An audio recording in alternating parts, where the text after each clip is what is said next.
Yeah, all right. So, welcome to the June CAR-PGA session. My name is Mike Tresca. I'm committee chair.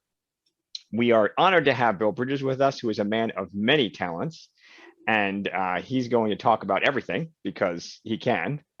In fact, we've been talking and forgot we were probably supposed to start this session and record it, and we've already started going over quite a bit of our sort of background stuff. So we're going to return to that, but there are some CAR-PGA items I wanted to cover and also introduce a new piece that we are doing now, which is to just talk a little bit about what's going on in the news so we frame the conversation. So before we get to Bill, a few CAR-PGA items. I wanted to welcome three new members. I'm going to say two, but we've got a new one. So Andrew Greenberg joined. So welcome, Andrew. I think he may know Bill. Sylvia Regina Borges and Matthew Davies. So shout out to our three new members. One of the goals, if you look on the site, that I personally have is to grow the membership and diversify the membership. And I will continue to relentlessly do that this year. And we are making progress. I'm thrilled. And what's interesting is our forms allow us to see how people found us. Not everybody fills it out, but it sounds like the Facebook page is doing some of its work, which is great. Because I made that Facebook page with the hope that it would sort of just raise our profile. It looks like it's doing that. So that is good to hear. And then in the news, Bill, you brought this up earlier, which is so there's a DM, best DM thing. Do you know any more about that? I don't. I just saw a brief tweet earlier about some sort of who's the best GM or DM, excuse me, because it's D&D. Right. Contest or challenge, and I don't know anything more about it. I didn't get a chance to click the link and find out. So it looks like they're doing some kind of contest for best game master from Wizards. So Wizards out is suddenly quite active because I think we're sort of back in their product cycle. And the other big news is they ran a survey. So Wizards of the Coast does surveys, which I greatly respect their data gathering, which I think is great. Try and use data gathering to shape their product launches and the success of their products. But this time there was a twist. So it looks like in the survey, certain people got access to a video, but that video had an NDA attached to it, which Bill and I were trying to figure out how NDAs work when you get it. A, if you didn't ask for it. B, if you get it when it was online. I'm not sure how that works, but we're not lawyers, so we don't have to know how it works. I didn't get it. You didn't get it. Bill didn't get the survey, and this is my cat's tail. Sorry. But he always comes up while I'm doing broadcasts.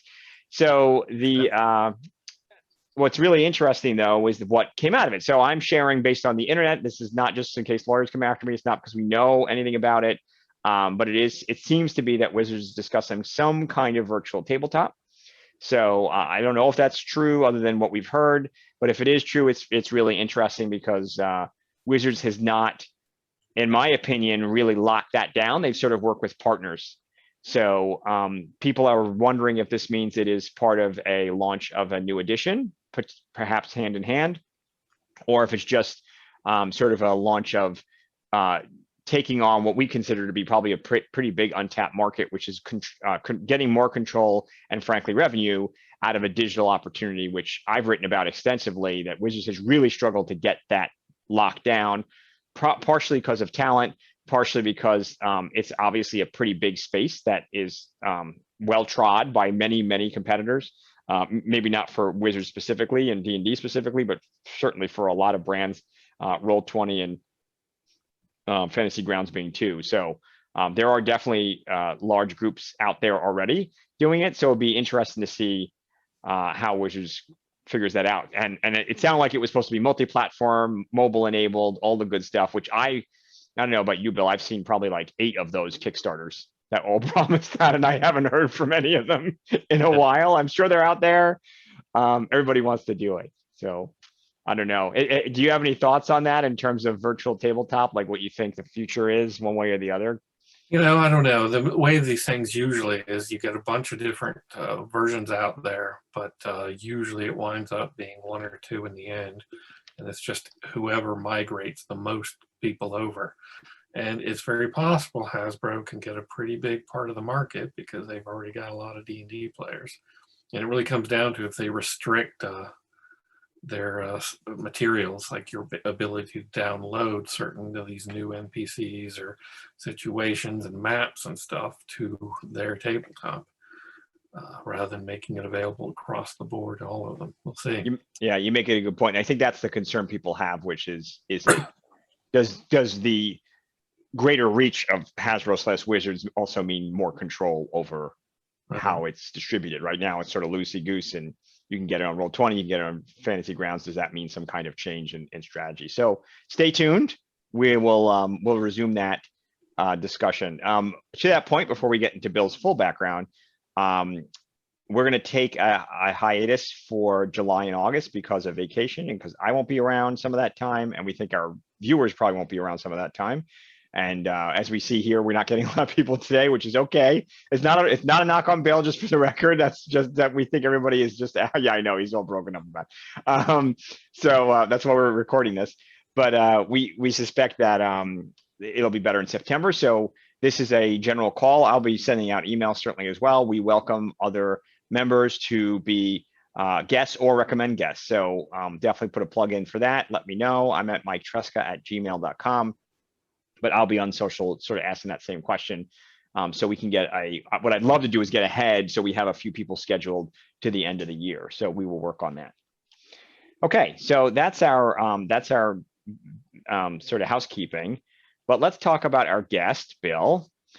Bill, you have a extensive, you have a wiki page that just goes for pages about all your contributions to World of Darkness. That's just World of Darkness. That's not your other stuff that you've contributed. You have extensive experience with Fading Suns, and your Fading Suns experience, and so I'm assuming as part of the World of Darkness experience, actually extended to multiple game mediums as well, which is fascinating because I always assume, I always say, you go where the caribou go, right? So in other words, where the game extends, you follow its growth and reach. And the reality, of course, is in this day and age, that's everything, right? There's nothing, there could be a play tomorrow, as far as I'm concerned.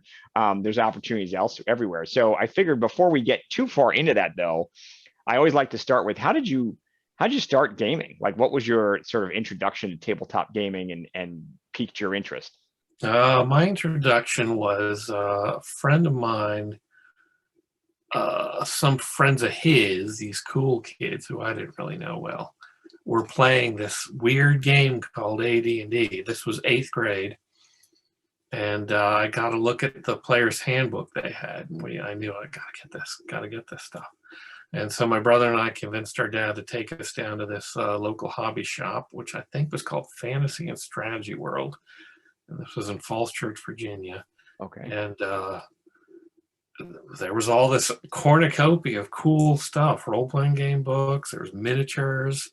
This was back in 79, so it wasn't as full yet, but right, mostly, TSR and stuff. But on I got the cusp, though, right? That's right. That? Like, that's on the cusp. The 80s was coming, where right. the tsunami of really, so 79 is right in the ground floor of that. Yep.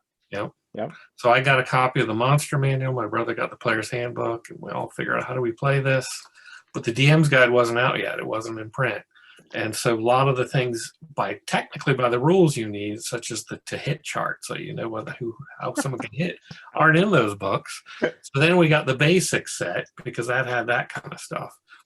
So we just kept buying game books after that. From there, D&D was big, but we wanted to branch out pretty quick. So one of the first things we went into was Gamma World, weird sci-fi mutants and stuff from TSR. Mm-hmm. But then again, the wave starts hitting, everything starts coming out, and so we're dipping into everything. And it's still weird to me today to run into gamers who, they know what they like and they're not going to do anything else, because we did everything. We sampled every rule set, everything we can get our hands on.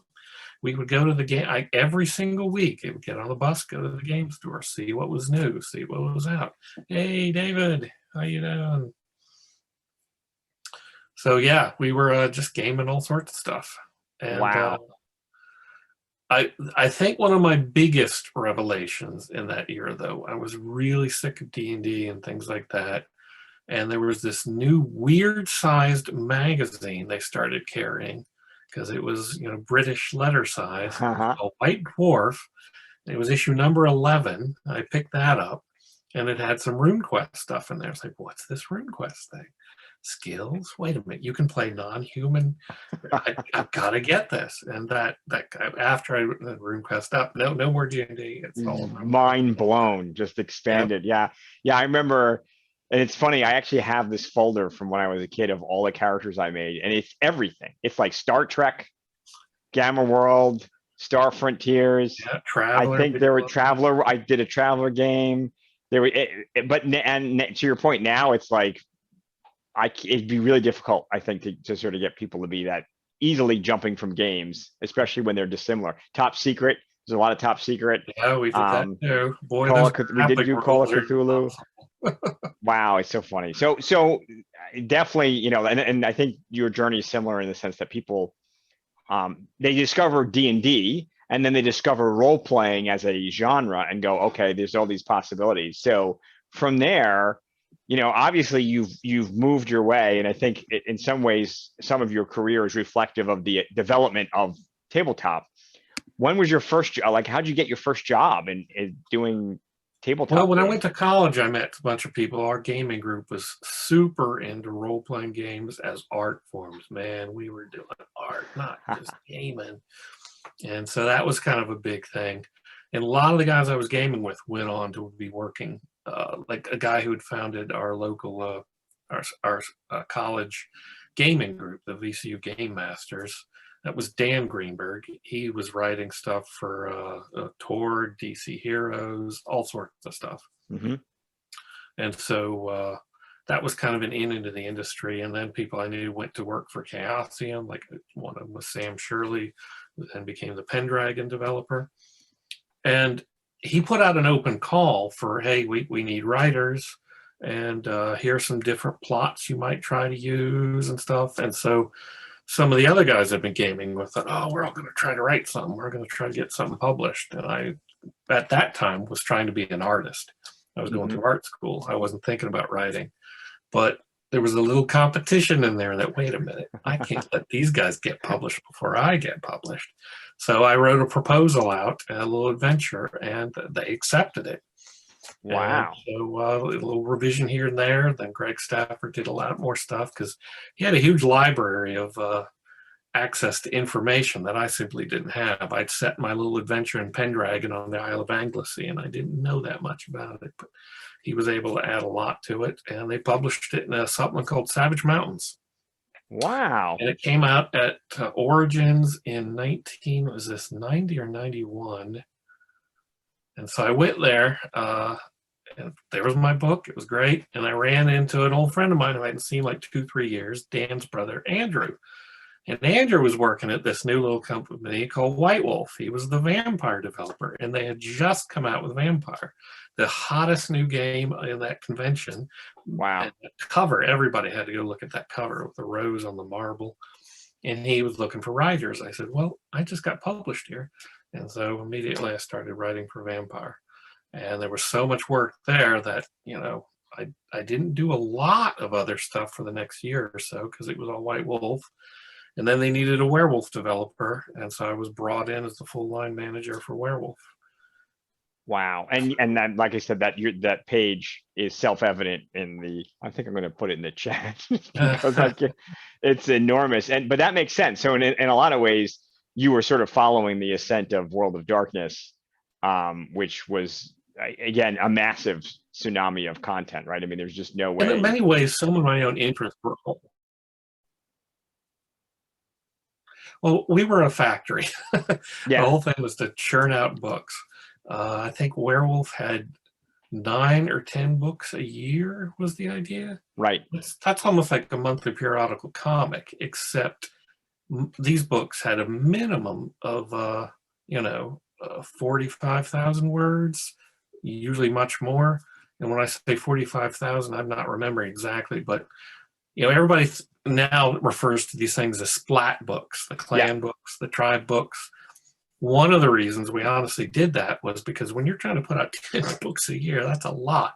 And these books kind of gave us a little respite from having to do like 128 pager.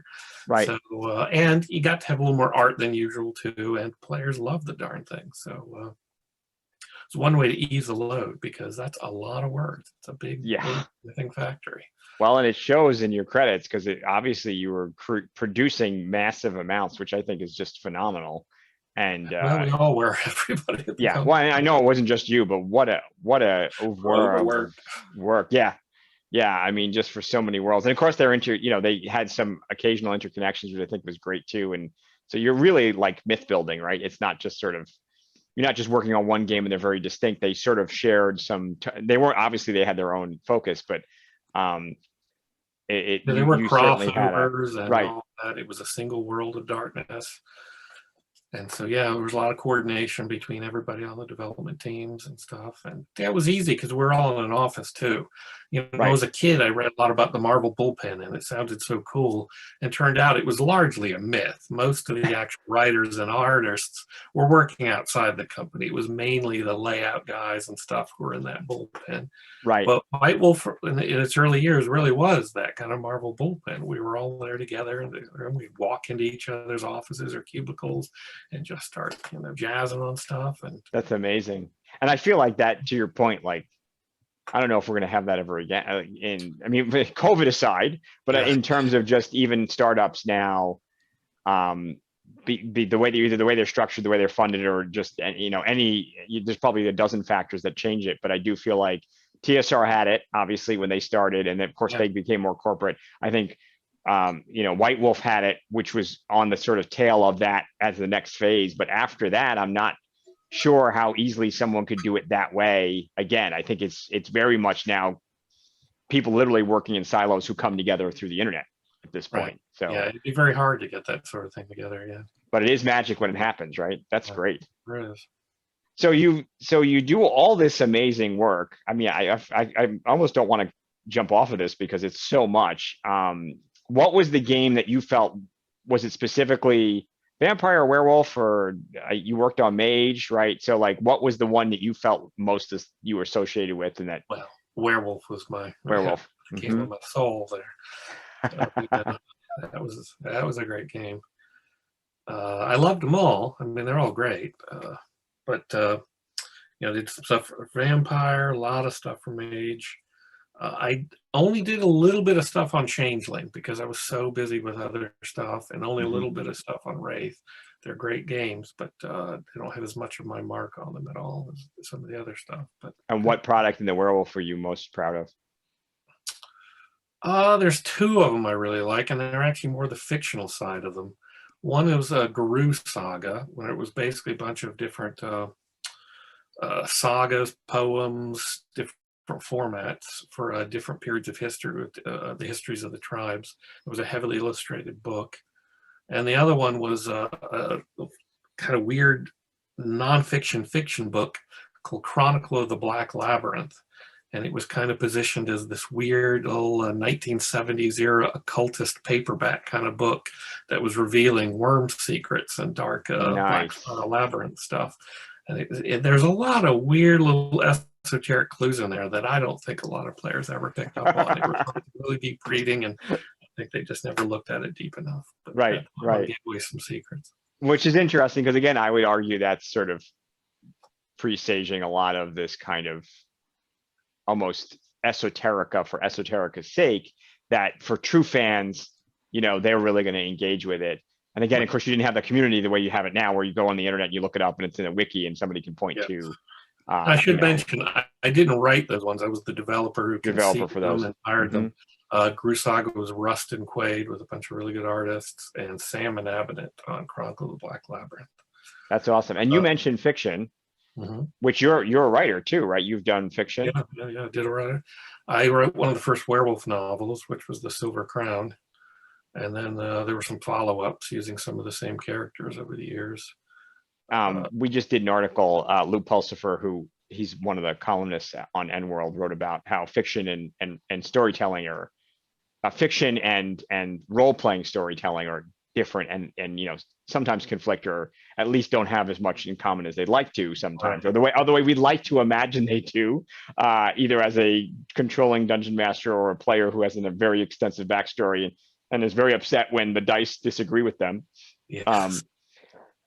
From your perspective, what compromises you have to make to get the fiction to fit without being clearly like, this character failed his check and that's what, Well, how in do you do fiction, that? you're not worrying about what the roles are and stuff. You're telling a Mhm. story. And so what you're really doing is building the world out for the readers so that when they're in their game, they have a better sense of what it's like elsewhere in the world, what's things to be expected, what kind of characters might be legendary or known about.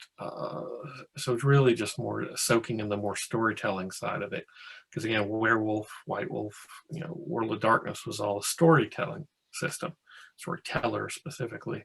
And so the needs of the drama, of the characters, sometimes the plot, kind of overruled the dice. The dice were there to help you guide you along, but it wasn't a tactical game in that sense. You could play it that way. Some people did. Yes. The idea was that theme and mood trumped that kind of stuff. And so I think it worked well with fiction, which helped to illustrate those worlds. And Definitely. really wanted to know, what Clan Tremere was like. You read the, clan book on Clan Tremere, the fiction stories and stuff. And how was that received? Did you see like a lot of overlap? Were there just fiction fans or was there sort of a blend? The vampire fiction stuff did really well for its time. And one of the things I really wish we had done with CCP bought White Wolf and we were doing the MMO, and they just really didn't have their eye on that market anymore. And along comes Twilight and vampire fiction booms. And if we had been able to reprint those, get them out of the market, they would have sold really well because they were really good sellers. Yeah, the werewolf funny, okay, but not as much as vampires. Everybody loves those vampires. Yes, yeah. I wrote a little supplement for zombies called the Zombie Hunter's Guide, and I made a fake government site, which now I can't even imagine. I was like, I'm so glad I took it down.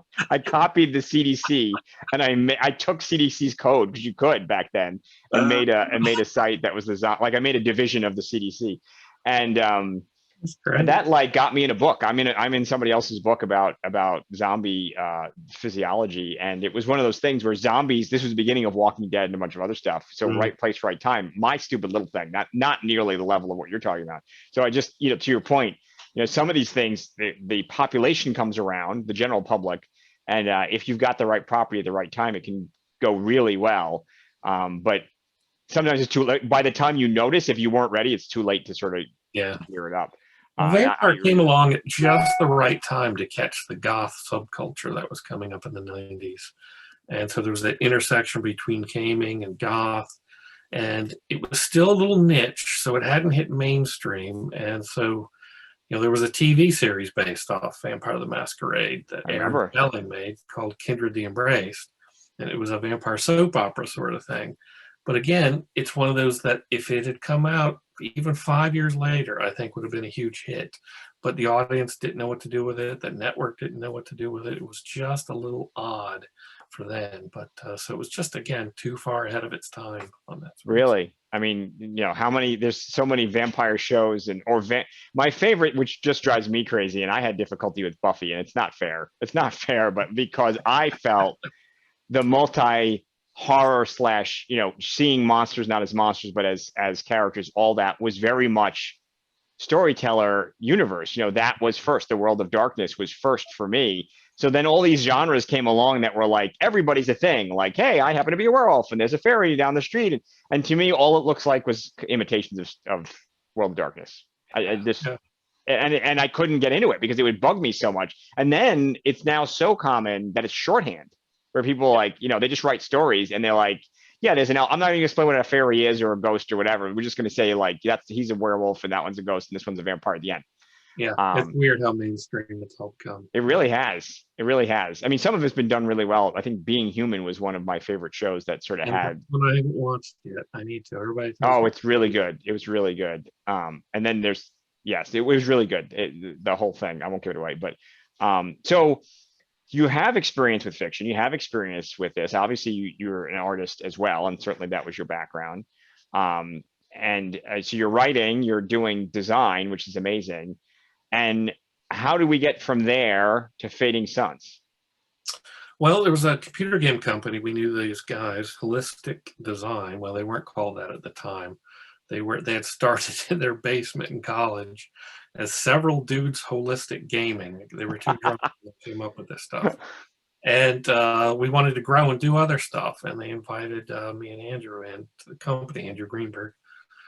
And the idea was to do a big science fiction universe. And they got a contract to do a strategy game. And the lead designer on that wanted it to be a Dark Ages in space sort of thing. Mhm. He liked Dune a lot. We all like Dune. But that idea of a Dark Ages in space, something that just ripped Gothic kind of stuff, but yet spaceships. And so Fading Suns was born as a computer strategy game, but we needed a world for it. And we knew that, well, a role-playing game is the best way to develop a world, I think. And so honestly, the Fading Suns came together. I left White Wolf to join Holistic in November of 95. And we had the first Fading Suns rule book out and printed and for sale at Gen Con that next summer. Wow. That's probably the quickest I've ever done a rule book and a setting and all that stuff. We just worked our butts off and got that thing done. Can't imagine doing it that quick now. But so yeah, that was a quick turnaround. And then the world just grew and grew from there. It was, keep growing all the background and information. The idea always was that it was a multimedia property. And that's actually where the name Holistic came from. We took the Several Dudes Holistic game and we needed a more professional name, but we wanted some legacy and we didn't want to use Several Dudes. That didn't sound professional. So the only word really left was Holistic. And plus at that time, terms like, transmedia and stuff like that hadn't come out yet. Yeah. And so we were using Holistic to say we do everything. It's going to be computer games. It's going to be tabletop games. It'll be fiction, things like that, and so on. And so the idea was to always produce it in different mediums and hopefully get some licensing. And we did wind up working on we did a it was started as a miniature strategy game, starship game called Noble Armada, miniature starships fighting in space. And we did a computer game based off that. We were working with a company that was called Ripcord at the time, but it was Matsushita Corporation, I believe, had owned the whole thing. But then towards the end of our development cycle, they decided they didn't want to do computer games anymore. Ooh. So the company went away. And so we went with another company, but then things didn't go right. So that that sat on a shelf for a while. But then Andrew finally resurrected it recently. It's now out. You can get it on Steam as a mobile game, or I think it's out for Nintendo Switch too, I believe. What's the name of the game? Called Noble Armada. Noble Armada. Okay, and it's set in Fading Suns, or is it Fading Suns universe? You're basically the noble houses and the noble fleets fighting against each other for territory and building ships and ship combat and stuff. So that had a rather long development cycle of sorts. But yeah, it started as a miniatures game, went into a computer game. So Fading Suns just kept growing that way. And then we ran into a bit of a hitch on some of our other properties. We were also developing other games for other things. Some came out, some didn't. And we had a bit of a hitch there. And I temporarily went back to White Wolf, and it turned out to not be so temporary. It turned out to be a more full-time situation when we decided to end the original World of Darkness and create a new one. And that called a whole rollout, a bunch of new rule books. And then partway through that cycle, CCP Games came in and bought White Wolf to do an MMO based on the World of Darkness. So I was in the MMO mines for a number of years, slaving away before a mine collapsed and buried the whole thing, and no one ever did it. And it's interesting because you couldn't be better suited for everything that happened. To your point, I throw the word transmedia around a lot, and it's as if everybody just knows what it is, and it bears mentioning. Holistic, I think, is the right phrase, but it was very much new at the time. The idea being, all this, it didn't mean it didn't happen. I think people were jumping sometimes. I know there's a lot of folks who moved to video games from TSR. There's a lot of that kind of movement, but it wasn't something you'd say that you did. You just sort of happened. Right. You said, by the way, I can. It wasn't help so much write a corporate strategy as just an accident. Exactly. And we wanted to make more of a strategy was the idea. So, but I do want to actually add in yes. that Fading Suns, I've come back to it. Yeah. And there was a brand new edition out, 4th edition, We did a Kickstarter for it over a year ago, and people are finally getting their books right now. They should actually be up on sale on the website within the month, within the next month, for people who weren't part of the crowdfunding. So yeah, brand new, and it's a lot of books too. There's 3 big core books. If you were part of the crowdfunding, you got them a slipcase. There's a drama book, which is our adventure books, all sorts of source books, coins for using as tokens, all sorts of fun stuff. That's and awesome. We'll be doing a new crowdfunding at the end of this month for some more products. Really? Ooh, you heard it here first, folks. We got it. We got a sneak peek. All right, I like that. So, I mean, talking about timing, I think you may have heard of a movie coming out soon to HBO. And so, do you think transmedia-wise, that's an opportunity? For Fading Suns? Yeah. Yeah, it'd be nice. It might get some attention. You know, this is the whole thing. The thing about Dune is everybody keeps trying to relaunch it, and then it fizzles. Everybody loves it. Everybody loves it. But it's such a big, giant property. It's hard to everybody do. Whereas Fading Suns here has some of the best kind of stuff. You want to play Gothic, Dark Ages in space, there it is. So, it is fascinating. My wife is. You don't have to worry about the Herbert estate coming in and saying no. So right, yeah, my wife's a huge Dune fan, but and it's astounding how much of it is interwoven through our sci-fi and fantasy sort of genres, and nobody knows. Like if you haven't read it. Yeah, that's the thing. It's incredibly influential, but this is something I have to tell people too, because a lot of things he was using in that book were staples in science fiction before, and the idea of nobles in space had been done before. H.B. Piper, for instance, in his space Viking worlds, the sword worlds and stuff. So nobles in space was a thing, a genre sort of convention. Another one people get hung up on is the energy shields, and he did a great job of that sort of thing. But E.E. Doc Smith had energy shields in the Lensman books, and one of the reasons they use space axes in space is because the blasters would bounce off the energy shields, so they want to take those axes in. So Herbert took some of these sci-fi conventions and really gave a great meat to them and stuff.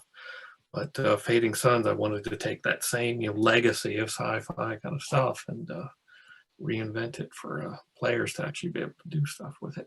And I do think the other thing that is so underestimated is how much religion and other cultures besides sort of the typical cultures we're probably used to is in Dune that helps give you that sort of flavor of a future that may not be the one that looks like what we're talking about today. And I think that multiculturalism, again, probably isn't that, especially now that we've got more diverse voices writing, and which is fantastic. I think it's less different, but back then, big deal. And obviously that's part of, talking about these cultures in space and the legacies they have, which I think is amazing. So I hope Dune bolsters interest. I think the timing would be perfect.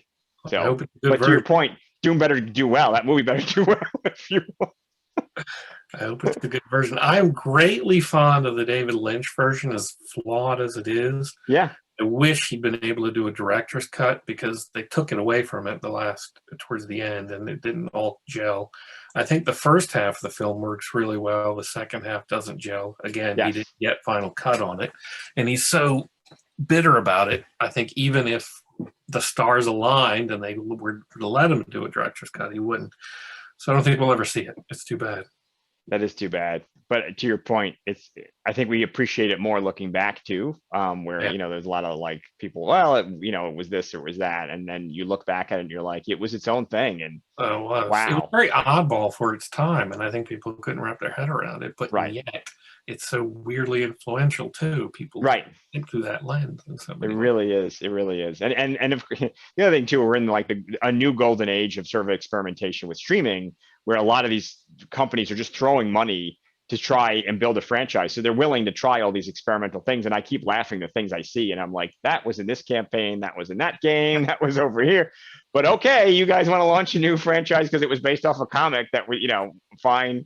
So it really is interesting to see that. And to that point about, and obviously you have that experience. You worked on some interactive media.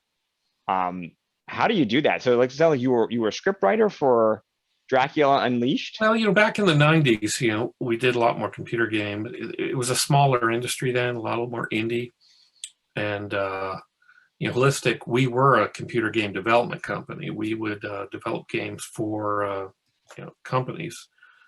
We did, but it was mainly strategy games. Emperor of the Fading Suns was just one of them that we had developed, but sometimes people came to us with their properties for us to do a game. I mean, there was a long while which we were doing a Panzer Blitz game, but Panzer General, excuse me. Mhm. But it was with Avalon Hill, but it never really came through. That was another one of these. You work on a lot of projects and then funding goes away. But so we had a lot of that kind of stuff too. So it was easier for small groups to do games back then. Mhm. But once these titles got more AAA and required so much more graphics and so much larger, that kind of squeezes that sort of stuff out. But back in the 90s, yeah. The game you might be looking at, interactive fiction, this was an oddball one called Dracula Unleashed. Yeah. And the idea was it was a game of cutscenes. And it was that in a Dracula thing, and you would watch a little cutscene, but then you would get to choose what from some choices, where would you go next to see the next cutscene. So it was a whole it was like a choose your own adventure that would then give you a 30-second cutscene. Some were 45 seconds, a little longer and stuff. And so you could build a story off of that, but you were still following certain pre-done paths. And Andrew and I wrote the script for it that the actors then read, and we would have some basic plots that we'd gotten from the producer, but then we'd flesh those out. And the trick was to get Victorian era style dialogue into these scenes that were like 30 seconds long. Some were even 15 seconds and stuff. It was crazy. Right. And you're not supposed to talk that fast either, by the way, right? So that's part of the cadence, is not to be modern staccato, high speed English. But then I remember when they were filming it, the producer called us up and said, "Can you rewrite some of these? The dialogue's turning out too long for Von Helsing." And I didn't get it because we'd done a really good job pacing this stuff out. But it turns out the guy who was playing him really was trying to talk with like molasses in his mouth kind of thing. And so he was drawing the lines out way too long. And instead of the director just saying, hey, don't do that, Speed it up, to suddenly rewrite this stuff. And it was so annoying. Basically, you could actually find it on YouTube. You could find all Oh my gosh, I'm going to look it up. And it's basically dinner theater actors doing cut rate Dracula. Right. That's so much fun. That's hilarious. You do not see games like that anymore, and you never will. It was a weird little experiment when people were trying to figure out, what are these video games anyway? Have you seen the Netflix game it's a Netflix choose your own adventure, basically? No. I've heard about that one. The Black Mirror episode that was called, well, I can't, Bandersnatch. I looked it up. Yep. Bandersnatch. I've heard about it, but I haven't watched it. I've seen a few Black Mirror episodes, but I haven't seen Bandersnatch. Yeah, and I'm not really sure why Black Mirror could have been its own brand, but they wanted to use that, I think, to sell the thing. But Bandersnatch is very much that. It's a Netflix streaming multiple small movies to you, but it's written in such a way that it churns along whatever you do. And B, the way it's written, there's a lot of these sort of shortcuts that sort of go, well, we're just going to, because of the nature of the medium. So it's just not quite as comprehensive. Maybe we can relaunch Dracula Unleashed on Netflix. Absolutely. I think that's great. That's amazing. So we've covered, you've done so much. Like I said, we've already spent 45 minutes and we can cover even more. You said you worked for the MMO design. So I know you probably can't talk about what didn't launch, but what was that experience like versus tabletop versus fiction versus interactive fiction? Was that part of the continuum? It's a very different style of gaming, and it could be frustrating because World of Darkness is a very content-rich world. There's all sorts of NPCs, histories, backgrounds. And in an MMO, in its sort of pure form that CCP is going for, was to not have any instancing. Instancing is what happens in like D&D Online, where you meet your friends up outside of a doorway to a dungeon, and then you all enter it, and you enter an instance, which is just you and your gang in this place. Nobody else is in there. But the idea that in the MMO is to have an open space, no instancing, everybody's there all the time. It's a nice thought. It's a great idea. Problem is, and you get into where some people are there just to cause trouble. they're not there to help enhance your experience. They're there to screw with you, running around doing goofy stuff or so on. So the idea was to try to outthink that sort of stuff. And there were some really interesting design ideas and solutions, but there was also a lot of wheel spinning on changing minds and so on. So there was a lot of just redoing stuff in different ways over and over. So it was a bit of it could be fun, but also frustrating. I loved all the people I worked with for it and stuff, but it was just one of those that never got off the ground. Part of the problem with CCP's main game was EVE Online, and so that required all hands on deck. And there were times when, to get an expansion out in time, they pulled people from our project to work on that as an emergency, and so then we would slow down and wouldn't. Oh man, that kind of stuff, and so oof. Wow, But, that's yeah, and I could see that. I mean, it's at this point again, like trying to launch any of these in the market after there's been so many successes and failures, you're literally going to be somebody else's branch of the game being launched. So it's fascinating to see that. And there's some really good ideas in there, and I hope somebody takes those at some point and goes somewhere with them. I would hope so. I think it's great. I mean, I think I've sat in on Mike Pondsmith's seminars. He has MMO experience too, and came from tabletop with Cyberpunk, and has told me just stories of like,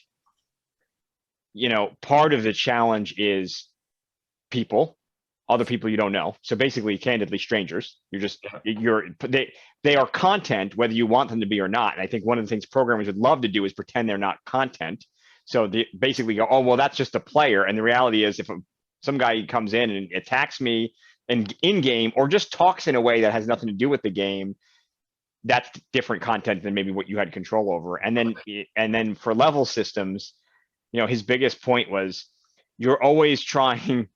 Those people become your problem. The people who become advanced in the game ultimately are taking a lot of work from you. They're taking a lot of resources from you, but they play a lot, so they're very needy. Whereas the rest of what you're doing is you're trying to attract all these new players. So you're really trying to code and program for the rest of the world. And he was like, it was this tremendous stress between what you should do and what you had to do to make the game successful. Yeah. Yeah. I mean, the art of MMO making really comes down to having an open world that allows people to make their own content, but not in such a way that it's going to alienate people who aren't going to get annoyed at that. EVE Online did it great. One, EVE doesn't have individual avatars. You own a starship and you're taking your starship places, you're mining.